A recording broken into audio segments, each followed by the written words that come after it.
এই বিষয়ে কনভেনশন আজকে হচ্ছে, এই বিষয়ের মধ্যেই আবদ্ধ থাকব, চেষ্টা করব বাইরে না যেতে। এবং যেহেতু বিহার থেকে শুরু হয়েছে, আমাদের বিহার, আমার মনে হয় পশ্চিমবাংলা একদিক থেকে লাভবান। বিহারের কাছে আগে কোনো রেফারেন্স ছিল না, পুরো ধাক্কাটা বিহারের উপরই এসে পড়েছে প্রথম। তো বিহার সেটা কতটা সামলাতে পারছে না পারছে সেটা আপনাদের সামনে আছে, সে ব্যাপারেও কিছু বলবো। কিন্তু বিহারের অভিজ্ঞতাটা পশ্চিমবঙ্গের জন্য কাজে লাগবে, গোটা দেশের জন্য কাজে লাগবে।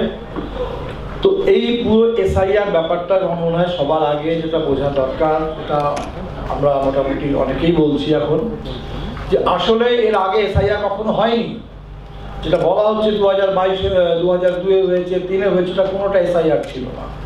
এসএসআর হতো, স্পেশাল সামারি রিভিশন, অথবা আইআর হতো, ইন্টেন্সিভ রিভিশন। একটা গোটা রাজ্য জুড়ে বা গোটা দেশ জুড়ে একটা বিশেষ এই ধরনের ইন্টেন্সিভ রিভিশন হবে, এই ব্যাপারটাই নতুন, মানে শব্দটাই নতুন। আর শব্দটা যদি অর্থ বুঝতে যায় তাহলে অর্থটা তো সম্পূর্ণ নতুন। তো যেটা এসআইআর করছে, আমরা যেটা দেখলাম হঠাৎ করে, যে এসআইআর বেসিক্যালি নাগরিকত্ব এবং নাগরিক এবং ভোটার এই দুটোকে মিশিয়ে দিয়েছে, এবং ওরা এটাকে সংবিধানের অপব্যাখ্যা করে এটা করাচ্ছে। ওরা বলছে যে সংবিধান যেটা বলেছে যে ভোটার ভোট দেবে, নাগরিক ভোট দেবে, এটা তো ঠিক কথা, যে ভোট দেয় নাগরিকই ভোট দেয়, যে নাগরিক নয় সে ভোট দেবে না। তো তাহলে এবার ইলেকশন কমিশন বলছে তাহলে আমাকে যদি ভোটার লিস্ট বানাতে হয় তাহলে সবার আগে আমি চেক করবো নাগরিক কে আর নাগরিক কে নয়। তাহলে নাগরিকত্ব চেক করাটা আমার কাছে পূর্ব শর্ত একটা ভোটার লিস্ট তৈরি করার। এটা হচ্ছে ইলেকশন কমিশনের ব্যাখ্যা, এবং ইলেকশন কমিশনের এই ব্যাখ্যাটা নিয়ে এখনো পর্যন্ত সুপ্রিম কোর্ট কোনো রায় দেয়নি। সুপ্রিম কোর্টকে রায় আগামী আশা করছি 7ই অক্টোবর সুপ্রিম কোর্ট কিছু বলবে। এই যে ব্যাখ্যাটা ইলেকশন কমিশন করছে, এই ব্যাখ্যাটা সম্পূর্ণ আমাদের দেশে এত দিনের যে নির্বাচনী প্রক্রিয়া ছিল, ভোটার লিস্ট তৈরির একটা প্রক্রিয়া ছিল, এবং তার পেছনে যে ইউনিভার্সাল অ্যাডাল্ট সাফরেজ, সকলের জন্য, বয়স্ক সমস্ত সবার জন্য ভোটের অধিকার, এই যে পুরো কনসেপ্টটা ছিল, এই কনসেপ্টটাকেই পুরো উল্টে দেওয়া হচ্ছে। পুরোপুরি কনসেপ্টটার উপরে একটা বড় আঘাত নামিয়ে আনা হয়েছে। তার কারণ হচ্ছে, আমরা আগে আমাদের জোরটা কোথায় থাকতো? আমাদের জোরটা এখানে থাকতো যে ভারতবর্ষের যারাই যে বয়স্ক মানুষ তারা কেউ যেন বাদ না যায় ভোটার লিস্ট থেকে। তাহলে ভোটার লিস্টে ম্যাক্সিমাম লোকের নাম আসুক, এবং এই ব্যাপারে ভারতের রেকর্ডটা বেশ ভালো। অর্থাৎ ভারতের ধরুন যে 18+ যে আমাদের জনসংখ্যা ভোটার হওয়ার অধিকারী, তার প্রায় 96-97% মানুষ তারা কিন্তু ভোটার লিস্টে চলে আসেন। মহারাষ্ট্রতে এখন ভোটার লিস্ট করে দিল, সেখানে 100%-এরও বেশি চলে এলো, সেটা তো আর পরের অন্য কারচুপি, কিন্তু প্রায় 97% মানুষ এখানে চলে আসেন। আর যেখানে এই ধরনের সিস্টেম নেই, যেমন ধরুন আমেরিকায়, যেখানে ভোটারের উপরে ছেড়ে দেওয়া হয়েছে যে ভোটার হওয়াটা তোমার দায়িত্ব, ভোটার বানানোটা রাষ্ট্রের দায়িত্ব নয়, ভোটার হওয়া ভোটারের দায়িত্ব। আপনি নিজে গিয়ে কাঠখড় পুড়িয়ে নামটাকে রেজিস্টার করিয়ে ভোটার হবেন। তাহলে যেখানে এইভাবে রেজিস্ট্রেশন প্রসেস আছে, ইউনিভার্সাল এনরোলমেন্ট প্রসেস নেই ধরুন আমেরিকা, সেখানে প্র্যাকটিক্যালি এখনো পর্যন্ত 70% মানুষ ভোটার লিস্টে আছে, প্রায় 30% মানুষ ভোটার লিস্টের বাইরে। ওখানকার জন্য ওটাই স্বাভাবিক, এবং হয়তো এই কারণে স্বাভাবিক কারণ আমেরিকা আমরা জানি যে 60-এর দশক পর্যন্ত সেখানে ব্ল্যাক কমিউনিটি, তাদের কাছে ভোটিং রাইট ছিল না, তারা ভোট দিতে পারতেন না। ভারতবর্ষেও নির্বাচনের কথা যদি ভাবি, সংবিধান আসার আগে যে নির্বাচনগুলো হয়েছে ব্রিটিশ আমলে, যখন অন্য আইন ছিল, সেই আইন ভিত্তিতে ধরুন 20-এর দশকে, 30-এর দশকে, 40-এর দশকে যে নির্বাচনগুলো হতো, সেই নির্বাচনগুলোতে ভোটার হওয়ার জন্য অনেক শর্ত ছিল। আপনার কাছে যদি সম্পত্তি না থাকে, ডিগ্রি না থাকে, তাহলে আপনি ভোটার হতে পারবেন না। তাহলে ভোটার হওয়ার জন্য অনেক কিছু পূর্ব শর্ত থাকতো, ফলে একটা খুব ছোট অংশের মানুষ ভোট দিতে পারতেন। সমস্ত মানুষ ভোট দেবেন, এই যে পুরো একটা গণতান্ত্রিক প্রক্রিয়া, এটা শুরু হচ্ছে স্বাধীনতার পরে, সংবিধান গ্রহণের পরে, এবং আমাদের যে প্রথম নির্বাচন কমিশন তৈরি হয়েছিল, এবং প্রথম যে নির্বাচন কমিশনার ছিলেন সুকুমার সেন, তার একটা বিরাট গুরুত্বপূর্ণ ভূমিকা, ঐতিহাসিক ভূমিকার মধ্যে ছিল যে ভারতবর্ষ এটা দেখিয়ে দিয়েছিল যে এমন একটা দেশে যেখানে শিক্ষার হার অত্যন্ত কম, এমন একটা দেশ যেখানে স্বাধীনতার সঙ্গে সঙ্গে দেশ ভাগ হয়েছে, দাঙ্গা হয়েছে, এত মানুষ দেশের একদিক থেকে অন্যদিকে চলে গেছেন, একটা এত বড় গান্ধীকে হত্যা করে দেওয়া হয়েছে, এমন একটা চরম নৈরাজ্যকর পরিস্থিতির মধ্যে একটা খুব দরিদ্র একটা দেশ এবং শিক্ষার হার যেখানে খুব কম, সেই রকম একটা দেশ সেখানে পুরো তারা একটা নির্বাচন করছে এবং নির্বাচনের মধ্য দিয়ে একটা সরকারকে নির্বাচিত করছে এবং সেই নির্বাচনের প্রক্রিয়াটা দীর্ঘদিন ধরে চলছে। এমনটা নয় ধরুন নেপালে কিছুদিন ধরে গণতন্ত্র চলছে, এখন আগামী দিনে গণতন্ত্র থাকবে কি থাকবে না একটা প্রশ্নচিহ্ন চলে এসেছে। ভারতবর্ষ এই ব্যাপারে একটা তৃতীয় বিশ্বের অন্যতম দেশ যেখানে এত বড় জনসংখ্যা এবং এত রকমের কঠিন পরিস্থিতির মধ্যে কিন্তু নির্বাচনটা মোটামুটি নিয়ম করে এবং মোটামুটি যেটাকে ভরসা করা যায়, খুব কখনো কখনো কারচুপির অভিযোগ এসছে, কিন্তু সাধারণভাবে নির্ভরযোগ্য একটা নির্বাচনী প্রক্রিয়া ভারতবর্ষে ছিল। এই যে ব্যাপারটা ছিল এটাকে এবারে উল্টে দেওয়া হচ্ছে। তাহলে আগে আমাদের এটা ছিল না, আগে ছিল যে আপনি ভোটার হতে চান আপনি ভোটার হবেন, 18 বছরের বয়স হয়ে গেছে আপনি ভোটার হবেন, তারপরে এদেশে যে মানুষ আছে তাকে আমি ধরে নিচ্ছি যে নাগরিক। এবার না ধরে নেওয়ার যদি কোনো কারণ থাকে, কোনো অভিযোগ থাকে, তাহলে সেটা রাষ্ট্র খতিয়ে দেখবে। কিন্তু সবাইকে ঢালাও হারে যে তুমি নাগরিক এটা আগে প্রমাণ করো, এই ঢালাও হারে সবাইকে নাগরিকত্ব প্রমাণ করার পরীক্ষায় নামিয়ে দেওয়া হয়নি কোনোদিন। বিহারের এসআইআর যেটা করেছে সবাইকে এই পরীক্ষায় নামিয়ে দিয়েছে যে তোমাকে এখানে একটা কিছু লোককে ছাড় দেওয়া হয়েছে। কাকে ছাড় দেওয়া হয়েছে? যে 2003-এর ভোটার লিস্টে যদি নাম থাকে তাহলে বেনিফিট অফ ডাউট তারা পাবে। 2003-এর ভোটার লিস্টে যাদের নাম ছিল তাদেরকে নাগরিক ধরে নেওয়া হবে। 2003-এর পরে যাদের যাদের নাম যুক্ত হয়েছে তাদের সবাইকে নিজের নাগরিকত্ব প্রমাণ করতে হবে। তাহলে এই প্রথম ব্যাপারটা হচ্ছে এসআইআর যেটা প্রথম যেটা হচ্ছে ডিপার্চার ভারতবর্ষে এতদিনের যে এস্টাবলিশড প্রসেস, সেখান থেকে সেই ডিপার্চারটা হচ্ছে যে আর কাউকে নাগরিক বলে আমি ধরে নেব না। সবার নাগরিকত্ব সব সময় সন্দেহের ঘেরাটোপের মধ্যে, সবাইকে সব সময় প্রমাণ করতে হবে যে আমি নাগরিক, এই আমার আধার, এই আমার জন্মের নথিপত্র, এই আমার সবকিছু, এটা প্রমাণ। এটা হচ্ছে প্রথম কথা। দ্বিতীয় যেটা আমরা দেখলাম, এটা নির্বাচন এই এসআইআর প্রক্রিয়াটা শুরু হওয়ার পরে আর একটা যেটা বড় কারচুপি, যেখান থেকে এই পরিযায়ী শ্রমিকের নামটা বাদ যাচ্ছে, যে আপনি ভোটার দেখবেন সংবিধান যেটা বলে যে আপনি কে ভোট দেবে, যে 18 বছরের উপরে সে ভোট দেবে। অর্ডিনারি রেসিডেন্ট, আপনি মোবাইল ভোটার না, যে আমি একটা ভোটার হয়ে গেলাম ভারতবর্ষে যেখানে খুশি গিয়ে আমি ভোট দেবো, না। ভারতবর্ষে এরকম কোনো ইউনিভার্সাল ভোটিং ব্যাপারটা নেই। আপনি একটা নির্দিষ্ট এলাকার ভোটার, বলে আপনার ভোট, আপনি যখন ভোট হচ্ছে তখন আপনার একটা এলাকায় অ্যাসাইন হচ্ছে, আপনাকে একটা বুথ অ্যাসাইন করা হচ্ছে, আপনি একটা এলাকার ভোটার। তাহলে এলাকার ভোটার যদি হয় তাহলে সেখানে ধরে নেওয়া হচ্ছে যে আপনি সেখানকার সাধারণভাবে সেই এলাকার আপনি বাসিন্দা, অর্ডিনারিলি আপনি সেখানে থাকেন। তাহলে অর্ডিনারিলি কে থাকে আর কে থাকে না, অর্ডিনারিলি থাকা না থাকার কথাটার মানেটা কি, এটা প্রশ্ন উঠেছে বিভিন্ন সময় এবং সুপ্রিম কোর্ট সেটা নিয়ে ব্যাখ্যা করেছে। তো সুপ্রিম কোর্ট সেখানে যেটা বেসিক্যালি ব্যাখ্যা করেছে যে অর্ডিনারি থাকা মানে হচ্ছে স্থায়ীভাবে থাকেন কি থাকেন না, এটাই আপনার বাড়ি কিনা, আপনি এখানে থাকেন। তাহলে আপনি যে কোনো কাজে বাইরে চলে গেছেন, আপনার কোনো ট্রান্সফার হয়েছে, আপনি বাইরে কোথাও আছেন, কিন্তু আপনার ঘর বাড়ি এখানে, আপনি এখানকারই মানুষ, অতএব আপনি ভোটটা এখানেই দেবেন। তাহলে কোভিডের সময় যখন আমরা দেখি যে কোভিড হয়ে যায়, লকডাউন হয়ে যায়, বিহারের এত পরিযায়ী শ্রমিক গোটা দেশ জুড়ে ছড়িয়ে আছে, তাদের কাছে আর কোনো কাজ থাকে না। যখন কাজ থাকে না তখন তারা সবাই কিন্তু দরকার হলে পায়ে হেঁটে বাধ্য হলে তাহলেও তারা সেই বিহারের গ্রামেই ফিরে আসে। অতএব সেখান থেকেই প্রমাণ হয় যে এরা হচ্ছে বিহারের বাসিন্দা, তারা এখানকারই লোক, অর্ডিনারিলি তারা এখানকারই রেসিডেন্ট।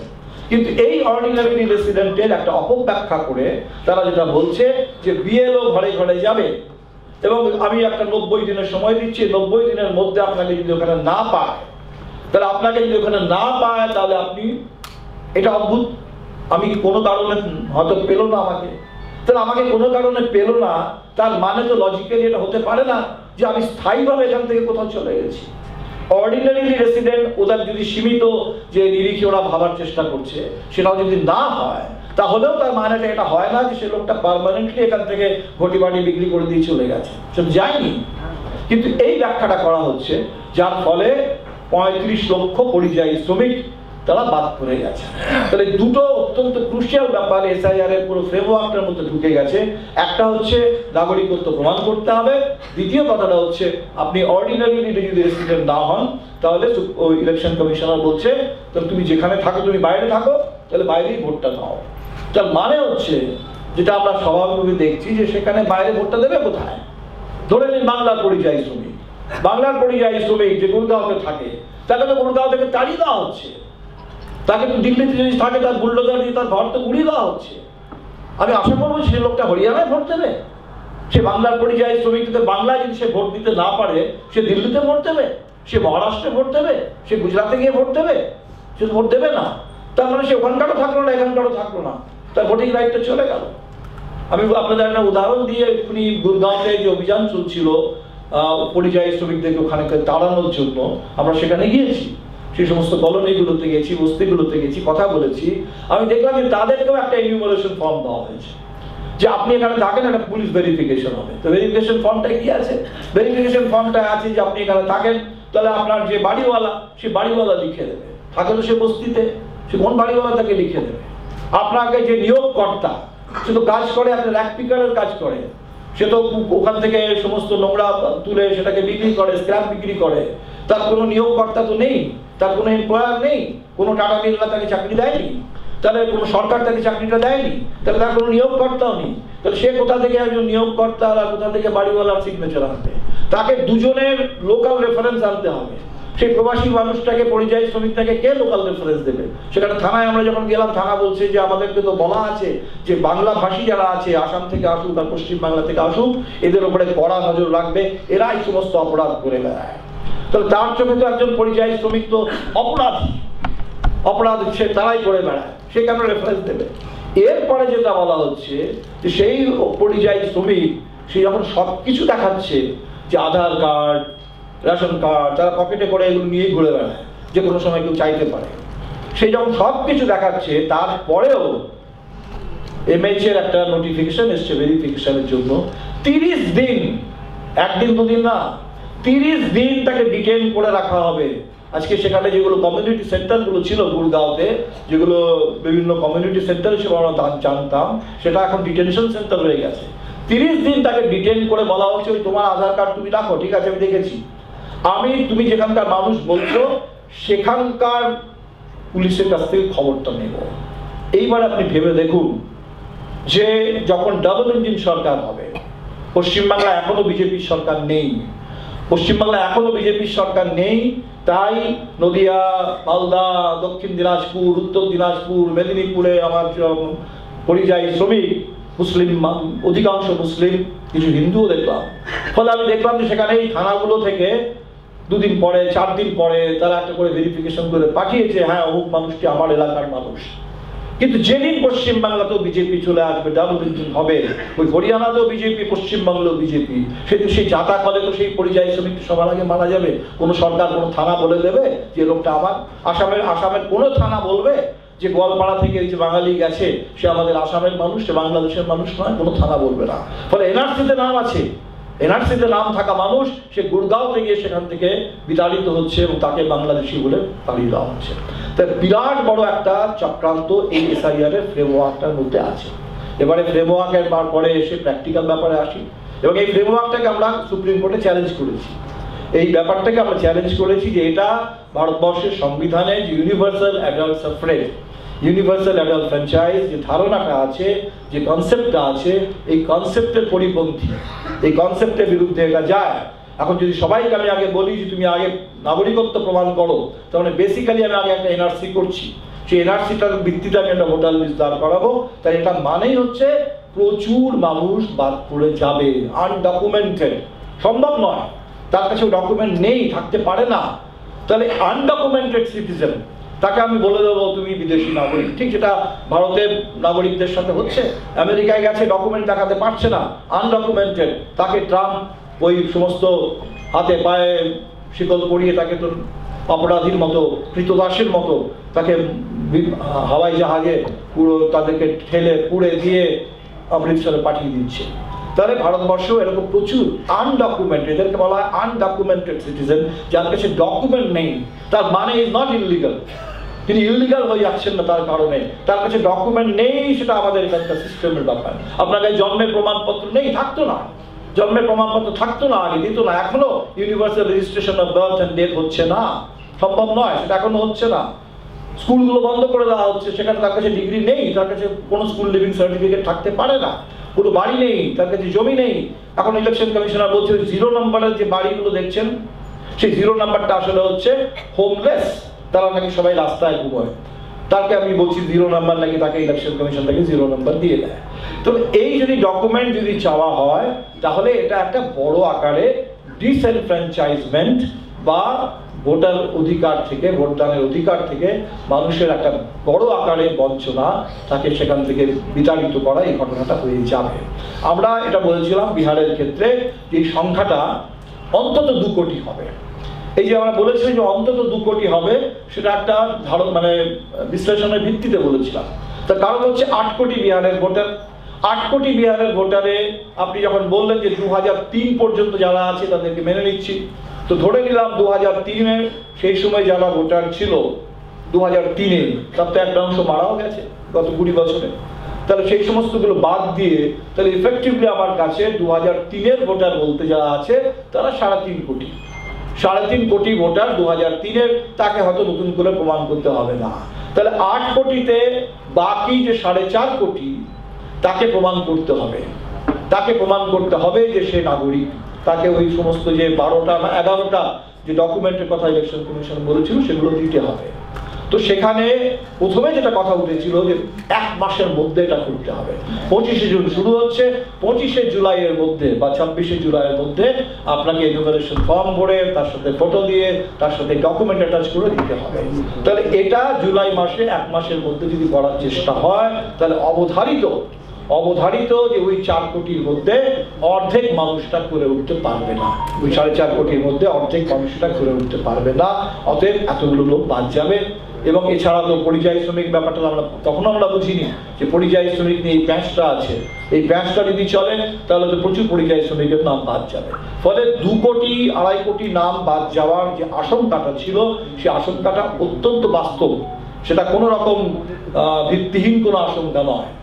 এইবারে বিহার যেটা করতে পেরেছে, প্রথম যে আন্দোলনটা বিহার থেকে শুরু হয়েছে, সেই আন্দোলনের প্রেসারে বিহার যেটা প্রথম জয়লাভ করেছে আমি বলবো, সেটা হচ্ছে ইলেকশন কমিশন প্রথম যেটা কিছু ঘটলো যে আমাকে ওই 25শে জুলাইয়ের মধ্যে শুধু ফর্মটা ভরে দিলেই হবে, ফটো দিতে হবে না, ডকুমেন্ট দিতে হবে না।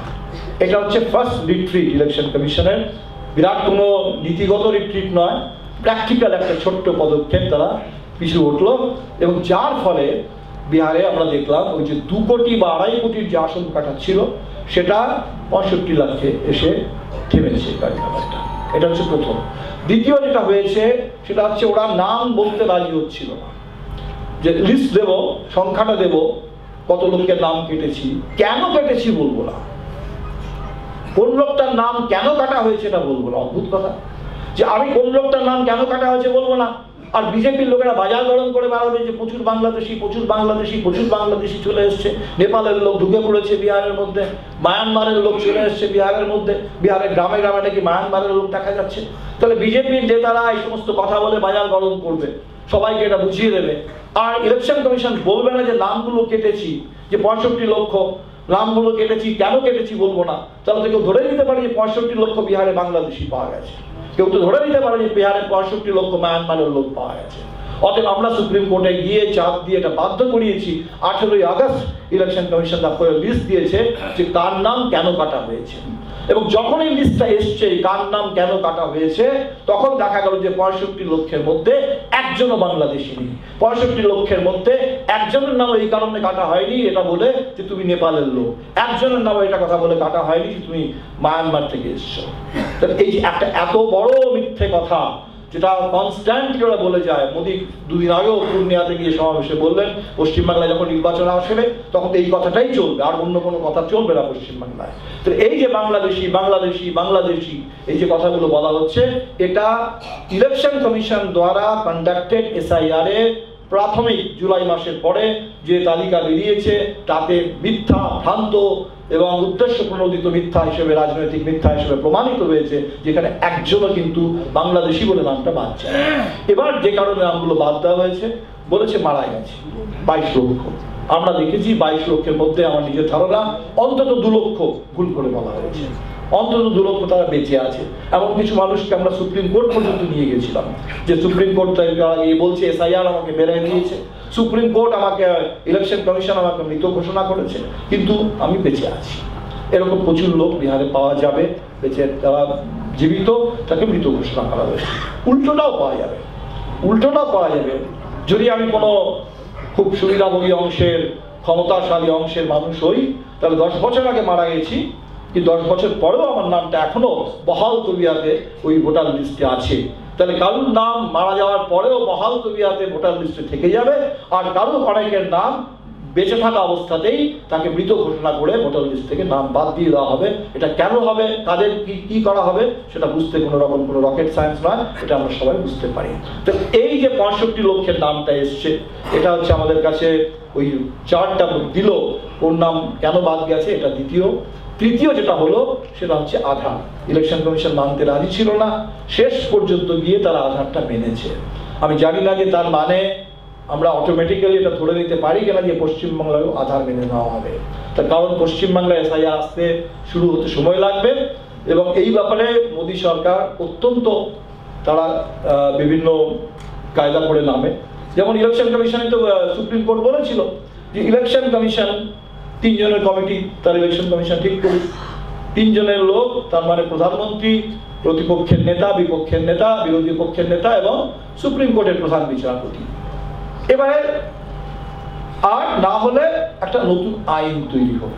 অর্থাৎ যেহেতু আইন নেই, এক্স্যাক্টলি কিভাবে ইলেকশন কমিশনদের বাছাই করা হবে এই ব্যাপারে একটা ভ্যাকুয়াম আছে, তাহলে অতএব এই 3 জনের কমিটি করুক। এবার সঙ্গে সঙ্গে মোদী সরকার কি করলো, যে ঠিক আছে তুমি বলছো আইন নেই, আমি আইন বানিয়ে দিচ্ছি, আমি আইন বানিয়ে দিচ্ছি।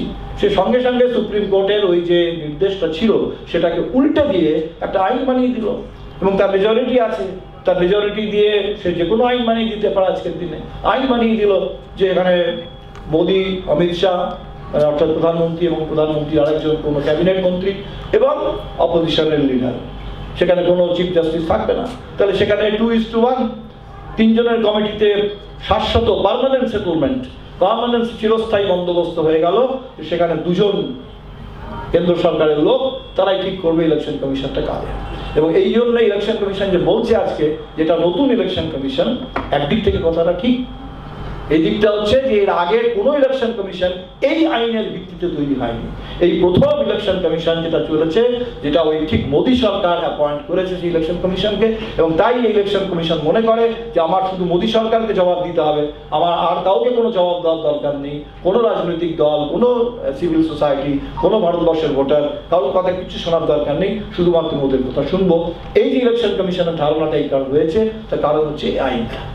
তো সেখানে আধারটা অন্তত বিহারে কিন্তু তারা মেনেছে। তো আমার মনে হয় যে বিহারে আপাতত জুলাই মাসে এবং আগস্ট মাসে আমরা এই সাফল্যটা পেয়েছি। এইবারে যেটা ব্যাপার যে সেপ্টেম্বর মাসে কি হবে আমরা কেউ কিছু জানি না। আমরা সুপ্রিম কোর্টে গিয়েছিলাম এইটা বলে যে এই সময়সীমাটাকে বাড়ানো হোক, এবং সুপ্রিম কোর্টে যখন বলা হলো যে সময়সীমা বাড়ানো হোক, ইলেকশন কমিশন বললো সময়সীমা বাড়ানোর কি দরকার আছে, আমাদের কাজটা তো চিরকাল চলতে থাকে। ফলে যার নাম বাদ গেছে, যার কোনো আপত্তি আছে, যার অন্য কোনো এখানে কোনো ইনক্লুড করার কথা আছে, এই কাজটা তো চলতেই থাকবে। তাহলে সেই জন্য সুপ্রিম কোর্টও বললো ঠিক আছে কাজটা তো চলতেই থাকবে, অর্থাৎ চলতে থাকুক।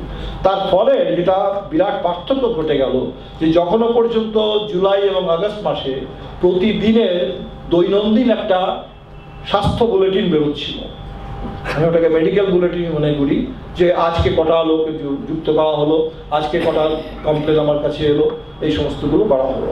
তো এই যে মেডিকেল বুলেটিন, ভারতবর্ষের গণতন্ত্রের এবং নির্বাচনী প্রক্রিয়ার যে মেডিকেল বুলেটিনটা আমরা পাচ্ছিলাম 1 সেপ্টেম্বর পর্যন্ত, সেই মেডিকেল বুলেটিন পাওয়াটা বন্ধ হয়ে গেছে 1 সেপ্টেম্বরের পরে। 1 সেপ্টেম্বরের পরে তার কি ব্লাড প্রেশার, তার কত সুগার, তার কি হচ্ছে না হচ্ছে, এটা কেউ কিন্তু জানে না। ফলে 1 সেপ্টেম্বরের লিস্টে আপনি দেখবেন 16 লক্ষ নাম যুক্ত হয়েছিল নতুন ফর্ম 6 এর মাধ্যমে, নতুন ভোটার। সেটা এই গোটা 1 মাসে যদি আরো 30 লক্ষ যুক্ত হয়ে যায় এবং শেষ পর্যন্ত যদি বলা হয় যে ঠিক আছে আমরা 65 লক্ষের নাম বাদ দিয়েছি কেটে, আর 50 লক্ষ আবার ঢুকিয়ে দিয়েছি, অতএব ওই বাদ দেওয়াটা বড় ব্যাপার নয়, 50 লক্ষের নাম ঢুকে গেছে এখানে, হতেই পারে এটা। এবং এটা কে কি করতে পারবেন জানি না। এইবারে যে কথাটা নিয়ে খুব চর্চা আজকাল চলছে, বিএলএ এবং বিএলও। সবাই এটা জেনে নিন যে বিএলএ একমাত্র রিকগনাইজড পার্টি। এখন আমরা এখানে যারা বসে আছি, পশ্চিমবাংলা একমাত্র সিপিএম এর বিএলএ হবে, আমাদের অন্য কোনো পার্টির কোনো বিএলএ থাকবে না। একমাত্র রিকগনাইজড পার্টি। বিহারে যেমন সিপিআই, পশ্চিম বিহারে রিকগনাইজ নয়, অর্থাৎ বিহারে সিপিএম এর বিএলএ কিছু আছে, কারণ সিপিএম অল ইন্ডিয়াতে রিকগনাইজড পার্টি, কিন্তু সিপিআই এই মুহূর্তে বিহারে রিকগনাইজড পার্টি নয়, তাই বিহারে সিপিআই এরও কোনো বিএলএ নেই। আমরা এই 2020 নির্বাচনের পরে প্রথম রিকগনিশন পেয়েছি, আমাদের এখন কিছু বিএলএ আছে। এই বিএলএ নিয়ে প্রচুর চর্চা হয় এবং সুপ্রিম কোর্টের বিরাট হইচই হলো যে বিএলএরা কিছু করছে না। এটা তুমি সেটা বলে শেষ করবো। অদ্ভুত ব্যাপার, এর পেছনে যে কারচুপিটা আছে এটা বুঝে নিন। কাগজে কলমে দেখবেন যে বিহারে 54,000 বিএলএ বিজেপির, সব থেকে বড় বিএলএ সংখ্যা বিজেপি, এবং ওরা এটাই প্রমাণ করতে চায়, বলতে চায় যে তোমরা তো আগেই নির্বাচনটা হেরে বসে থাকো, তোমাদের তো বুথে লোক নেই, তোমাদের তো কেউ নিচে নেই, তোমাদের তো বিএলএ নেই, তোমরা কি করে লড়বে? ইলেকশন জিততে গেলে আগে বিএলএ বানাও, আগে এটা করো, তারপরে বিএলএ থেকেই এমএলএ হবে। তো বিএলএ থেকেই এমএলএ হবে, আগে বিএলএ দেখো। এই যে প্রচারটা করছে, তো বিজেপির 54,000 বিএলএ, আমাদের নাম করে এসছে মাত্র 1496টা বিএলএ, আমাদের যেটা ইলেকশন কমিশনের রেকর্ড। কিন্তু আমাদের বিএলএ আছে 4000, যেটা বিহার সিইও রেকর্ড, এবং সেখানে 3টে ক্যাটাগরি করে দেওয়া হয়েছে, যে BLA, recorded BLA, approved BLA, আবার কিছু আছে পেন্ডিং বিএলএ। তারা এখনো তারা সিদ্ধান্ত নিতে পারেনি যে কি বিএলএ হিসেবে স্বীকার করা হবে কি করা হবে না। এই সমস্ত কথা বাদ দিন, আমাদের বিএলএ হচ্ছে মাত্র 1,500। আমি জাস্ট অনুপাতটা বোঝানোর জন্য বলছি, আমাদের বিএলএ 1,500, বিজেপির বিএলএ 54,000। এইবারে দেখুন, সুপ্রিম কোর্ট যখন বলল, সুপ্রিম কোর্টের ইলেকশন কমিশন বলল যে এটা তো খুব ঠিকঠাক চলছে এসআইআর, একটাও কোনো বিএলএ থেকে কোনো কমপ্লেন আসেনি। 20 আগস্ট পর্যন্ত দেখাচ্ছিল 00000, কোনো কমপ্লেন আসেনি। এই সমস্ত নেতারা হাওয়ায় ভাষণ দিয়ে বেড়াচ্ছে, বলে বেড়াচ্ছে, আসলে নিচে কিচ্ছু গন্ডগোল নেই, নিচে থেকে কোনো কমপ্লেন নেই। তো আমরা এটা বোঝার চেষ্টা করলাম যে ব্যাপারটা কি, কেন আমাদের নিচের কমপ্লেনগুলো আসছে না। দেখলাম অদ্ভুত, প্রচন্ড জটিল একটা প্রক্রিয়া। নিচে আপনাকে এটা করতে গেলে এই ফর্মটা করতে হবে, ওই ফর্মটা করতে হবে, এটা একটা লিখিত দিতে হবে, আবারও যা করতে হয় তাই করব, কিন্তু আগে ওই জিরোটাকে আমাদের ভাঙতে হবে। প্রথম আমরা 21 আগস্ট, 1 আগস্ট থেকে প্রক্রিয়াটা চলছিল। 1 আগস্ট থেকে এই ক্লেমস অ্যান্ড অবজেকশনস প্রসেস চলছিল, একটা কোনো পার্টির আসেনি। প্রথম 21 আগস্ট আমাদের 2টো কমপ্লেন দেখবেন ওদের রেকর্ডিং। তারপরে শেষ হতে হতে আমাদের 118টা কমপ্লেন, 118টা কমপ্লেন আমাদের দিক থেকে এসছে, যেখানে আমাদের বিএলএর সংখ্যা মাত্র 1496। আরজেডির কাছ থেকে এসছে বোধহয় 15টা কমপ্লেন। বিজেপির 54,000 বিএলএ, তার কমপ্লেন এসছে মাত্র 10টা, মাত্র 10টা শেষ দিনে এসছে। এখান থেকে কিন্তু প্রশ্নটা উঠে আসে যে তাহলে নাম যে কি বিজেপির ভোটারদের নাম কাটা যাচ্ছে না, তাহলে কি এসআইআরটা এমন একটা কোনো প্রক্রিয়া যে এমন করে বেছে বেছে কেটে দিচ্ছে নামগুলো, যে সেখানে বিজেপির কোনো চিন্তা নেই, যার খুশি নাম কাটা যাক যাক? তাহলে বিজেপির ভোটার বিএলএরা কি করছে? বড় প্রশ্ন। এই ভ্যালিড প্রশ্নটা কিন্তু উঠে চলে এসছে বিজেপি সম্পর্কে, জেডিইউ সম্পর্কে, এলজেপি পার্টির সম্পর্কে। আমরা একটা ছেলেকে আড়া থেকে নিয়ে গেছিলাম, তার নাম মিন্টু পাসওয়ান, 30 বছরের 35 বছরের একটি ছেলে, তাকে মৃত ঘোষণা করা হয়েছে। তো মিন্টু পাসওয়ানের নাম কাটা যাচ্ছে, এটা নিয়ে চিরাগ পাসওয়ানের কোনো মাথা ব্যথা নেই, এটা নিয়ে এলজেপির কেন কোনো মাথা ব্যথা নেই, এই যে দলিতের নাম কাটা যাচ্ছে এটা নিয়ে কেন মাথা ব্যথা নেই? এই প্রশ্নটা কিন্তু উঠে এসছে বিহারের এই এসআইআর প্রক্রিয়ার মধ্য দিয়ে। এইটার পরে আরেকটা দেখবেন, যেটা হচ্ছে ফর্ম 6। তো ফর্ম 6 এর দেখবেন বলা আছে 16 লক্ষ, এটা আমি 1 সেপ্টেম্বরের ডেটা বলছি, তারপর থেকে কোনো ডেটা নেই। 16 লক্ষ নতুন ফর্ম 6 জমা পড়েছে। তার পাশে ব্র্যাকেটে লেখা আছে 16 লক্ষের মধ্যে মাত্র 54টা মাত্র 45টা বিএলএর মাধ্যমে জমা পড়েছে। যদি আমি তর্কের খাতিরে ধরেও নিই এই বিএলএরা সবাই বিজেপির বিএলএ, তাহলে বিজেপির 54,000 বিএলএ তার আউটপুট কি? তার আউটপুট হচ্ছে 10টা কমপ্লেন বা 15টা কমপ্লেন আর 45টা ফর্ম 6, তার মানে 60। তাহলে 54,000 লোকের একটা এত বড় বাহিনী, তারা মাত্র 60টা ডকুমেন্ট দিয়েছে ওখানে। তাহলে ব্যাপারটা আসলে কি? এটাই হচ্ছে কিন্তু বড় প্রশ্ন। এই প্রশ্নটা আমরা দেখছি, তার মানে এটা বিএলএ সামনে রাখা আছে একটা স্মোক স্ক্রিন, বিএলএ আছে, বিএলএ আছে, আমাদের বিএলএরা করে, তমুকেরা করে, এটা বলে দেওয়া হলো। কিন্তু আসলে ব্যাপারটা হচ্ছে অন্য কায়দায়, অন্যভাবে হচ্ছে, এবং সেখানে অদ্ভুত অদ্ভুত রকমের কারচুপি হচ্ছে। তো বিহারে এই কারচুপিগুলো চলছে। আমাদের এই যাত্রার থেকে একটা স্লোগান বেরিয়েছে, ভোট চোর গদ্দি চোর। স্লোগানটা খুব জনপ্রিয় হয়েছে, গোটা দেশ জুড়ে চলছে। তো এক অর্থে ভোটের চুরি হচ্ছে, ভোট চুরি চক্রান্ত ষড়যন্ত্র চলছে, এই ধারণাটা মানুষের মধ্যে আছে। এই চুরিটাকে আটকাতে হবে, সেই আটকানোর জন্য একটা তাগিদ মানুষ অনুভব করছে, এবং এই চুরি করে যারা বসে এখানে ক্ষমতায় চলে এসছে তাদেরকে গদি থেকে নামাতে হবে, এই ব্যাপারটাও তাদের কাছে এসছে। কিন্তু এটা তো শুধুমাত্র একটা প্রাথমিক ধাপ। এবার এটাকে সত্যি সত্যি করতে গেলে যে একটা বিরাট বড় আলোড়ন দরকার, বিরাট বড় একটা আন্দোলন দরকার, সেটা তো একটা অন্য মাত্রার একটা চ্যালেঞ্জ। সেই জন্য বিহার প্রস্তুত, বিহারে সেই প্রস্তুতিটাও চলছে, লড়াইটাও চলছে। সেই জন্য আমি বলবো বিহারের লড়াইটা এখনো খোলা, বিহারের লড়াইটা আটকে গেছে, শেষ হয়ে গেছে, বিজেপি জিতে গেছে এমনটা নয়। কিন্তু অবশ্যই সেখানে যে কোনো মূল্যে ক্ষমতায় থাকার জন্য যে কোনো রকমের ষড়যন্ত্র, যে কোনো রকমের চক্রান্ত, তার কিন্তু কাজটা করছে। এবারে পশ্চিমবাংলায় যে এসআইআর আসছে, সেই এসআইআরের এক অর্থে ঠিক কাঠামোটা কি হবে, এখানে কোনটাকে কাটাফিয়া ধরা হবে, এখানে কোন কোন ডকুমেন্ট চাওয়া হবে, কিভাবে হবে সেটা জানি না। এখানে একমাত্র সিপিএম পার্টি এখানে আছে যারা বিএলএর মাধ্যমে সরাসরি ব্যাপারটা লড়তে পারবেন। আমরা খানিকটা অন্যভাবেই সহযোগিতা করতে পারবো। আমাদের অন্য কোনো পার্টির কাছে বিএলএ নিয়োগ করার কোনো অধিকার, আমি জানি না এসোসিয়াই কি পশ্চিমবাংলা রিকগনাইজ পার্টি না, তাহলে আমাদের অন্য কোনো পার্টির কাছে এই রিকগনিশন নেই, এই রিকগনিশন নেই। অতএব বিএলএ ফরওয়ার্ড রিকগনাইজ পশ্চিমবাংলা, তাহলে যদি রিকগনাইজ হয় ভালো, তাহলে ফরওয়ার্ড ব্লক এবং সিপিএম এর কাছে এই সুযোগটা থাকবে যে বিএলএ অ্যাপয়েন্ট করা এবং বিএলএ এর মাধ্যমে এই লড়াইটাকে লড়া। বাকিদের কাছে ঠিক সরাসরি সেই সুযোগটা থাকবে না, আমরা পাশ থেকে করতে পারবো। কিন্তু এটা খুব বড় একটা লড়াই, কারণ এটা সমস্ত ব্যাপারটাকে ঘেঁটে দিয়েছে একদম। এনআরসি, আপনার এই পুরো নাগরিকত্বের রেজিস্টার, এবং অদ্ভুত কথা যেটা বিহারে আমরা দেখলাম যে 11টা নথিকে ওরা ভ্যালিড বললো, 11 জনের টিম ঘোষণা করলো। তখনও পর্যন্ত 12th ম্যান আধারটা ছিল না। তো যে 11 জনের টিম ঘোষণা করা হলো, সেই 11 টিমে এনআরসি আছে। বিহারে কোনো এনআরসি নেই, বিহারে কোনো এনআরসি নেই, কিন্তু 11 টিমের ওখানে এনআরসি বলা হয়েছে। আমি জানি না পশ্চিমবাংলাতে কোনো এনআরসি এখনো পর্যন্ত নেই, তবে সেখানে 11টা বলে দেওয়া হলো। আর যেটা অদ্ভুত ব্যাপার, এর মধ্যে 65 লক্ষের নাম কাটা গেছে। 3 লক্ষ যারা ফর্ম জমা দিয়েছেন তাদেরকে বলা হয়েছে যে আপনাদের ফর্ম, যে ডকুমেন্ট আপনারা জমা দিয়েছেন, সেই ডকুমেন্টটা সাফিসিয়েন্ট নয় বা ক্রেডিবল নয়, বিশ্বাসযোগ্য নয়, অতএব আপনার ডকুমেন্ট সন্দেহজনক। তাহলে এই যে ডকুমেন্ট সন্দেহজনক, অতএব আপনাকে আবার আসতে হবে, এই যে 3 লক্ষ নোটিশটা দেওয়া হলো, এটা আরেকটা বড় ব্যাপার। তাহলে আসামে এনআরসি তো আমরা গত কয়েক বছর ধরে শুনছি, এসআইআরটা তো গোটা দেশেই প্রথম শুনছি। আসামে 90-এর দশক থেকে একটা নতুন ক্যাটাগরি বানানো হয়েছে, ডি ভোটার, ডাউটফুল ভোটার, যাদের ভোটিং রাইট সাসপেন্ড করে দেওয়া হয়েছে।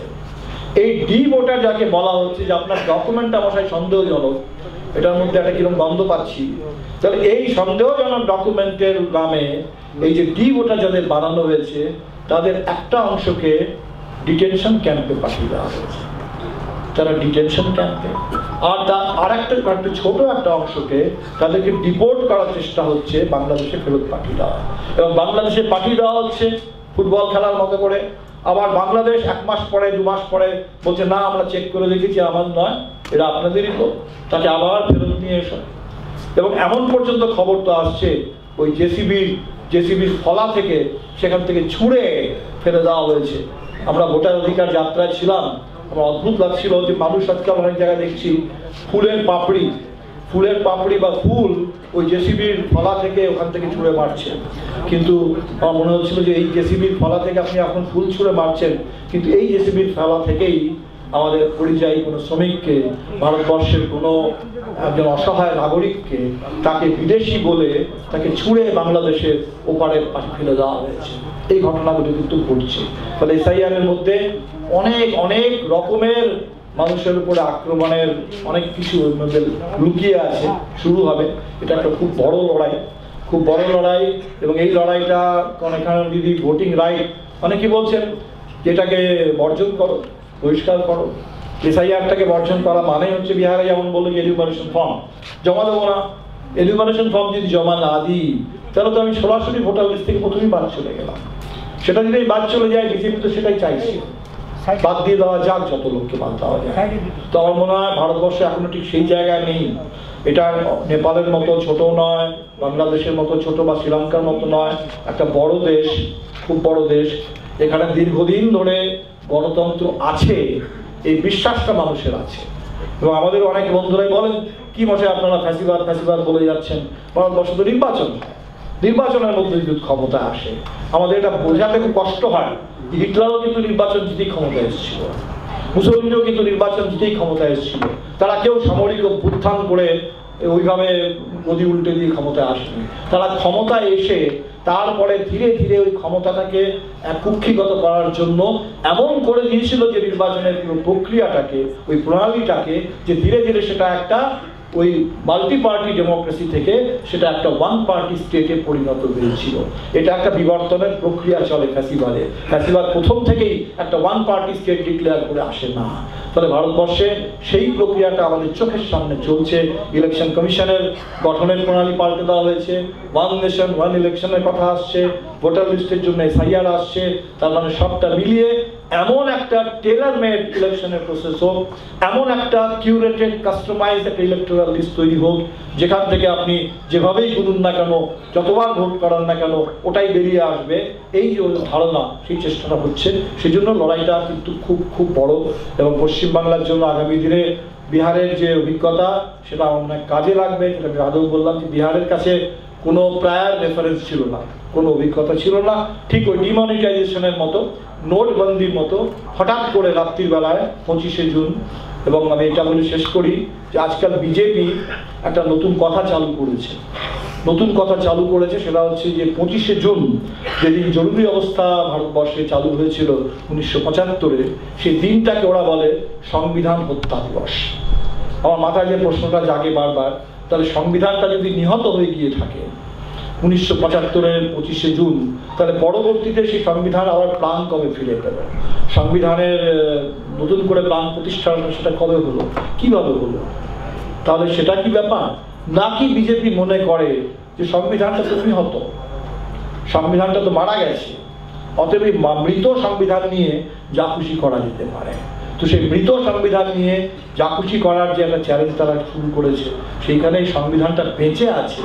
এবং এই সংবিধানে যে ইউনিভার্সাল অ্যাডাল্ট সাফরেজ, এই সংবিধানের প্রথম পাতায় লেখা কি we the people of India, এবং সেখানে কোনো রকম ডিসক্রিমিনেশন ছাড়া, ধর্ম, জাতি, ভাষা, কোনো রকম ডিসক্রিমিনেশন ছাড়া সকলের জন্য জাস্টিস, সকলের জন্য ইকুয়ালিটি, সকলের জন্য ফ্রিডম, সকলের জন্য লিবার্টি, এই যে কথাগুলো আছে, এই কথাগুলো কথার কথা নয়। এই কথাগুলোর মধ্যে একটা বড় শক্তি আছে, কথাগুলোর মধ্যে একটা প্রাণ আছে। সেই প্রাণটা কিন্তু দেখিয়ে দেওয়ার সময় এসছে। তাই পশ্চিমবাংলার আগামী নির্বাচনটা নিছক নির্বাচন হবে না, একটা বড় যুদ্ধ হবে। এসআইআর আসছে এবং আপনারা সবাই, আমি আশা করব যে পশ্চিমবাংলা এই এসআইআর এর বিপদটাকে সঠিকভাবে অনুধাবন করে প্রতিটি বিপন্ন মানুষের পাশে দাঁড়ান। প্রতিটি মানুষ যার ভোটের অধিকার, এটা যদি আমরা ভাবতে শুরু করি, ওর ভোটটা যাচ্ছে তো যাক না, আমার ভোটটা তো ঠিক আছে, এই যেটা যদি ভাবার চেষ্টা করি, এই ভাবাটা কিন্তু মাত্র কয়েকদিনের। ওই আমার ভোটটাও আর কিছুদিন পর ঠিক থাকবে না। ওর ভোটটা যাচ্ছে বলে যেটা আমি ভাবছি, সেটা কিন্তু খুব দ্রুতই আমার ভোটেও চলে যাবে তার সাথে সাথে। মানে এইভাবে ফ্যাসিবাদ আসে, আমরা ওরা করে টুকরো টুকরো করে ভাগ করে দিয়ে ওরটা হচ্ছে যাক না, অনেক দিয়েছে, ও তো অনেক আছে, সংখ্যায় ওদের প্রচুর আছে, এইভাবে ভাবলে হবে না। সকলের vote, every vote counts, every vote counts.